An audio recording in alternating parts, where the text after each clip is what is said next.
শিরোনাম, জাতির সঙ্গে ছাত্র শিবিরের বেঈমান উমামা ফাতেমা।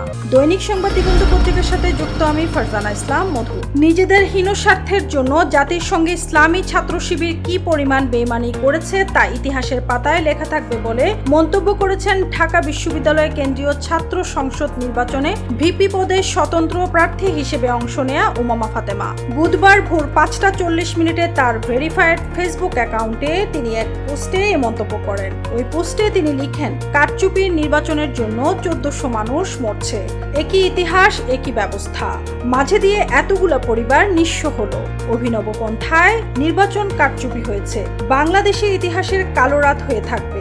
নিজেদের হীন স্বার্থের জন্য ইসলামী ছাত্র শিবির কি পরিমাণ বেঈমানি করেছে জাতির সাথে তা ইতিহাসের পাতায় লেখা থাকবে। উল্লেখ্য, ডাকসু নির্বাচনে ছাত্র শিবিরের সাদিক কায়েম 14,042 ভোট পেয়ে ভিপি পদে নির্বাচিত হয়েছেন। তার নিকটতম প্রতিদ্বন্দ্বী ছাত্র দলের আবিদুল ইসলাম খান পেয়েছেন 5,708 ভোট। স্বতন্ত্র প্রার্থী উমামা ফাতেমা পেয়েছেন 3,389 ভোট পেয়েছেন। আরেক স্বতন্ত্র প্রার্থী শামীম হোসেন পেয়েছেন 3,884 ভোট পেয়েছেন।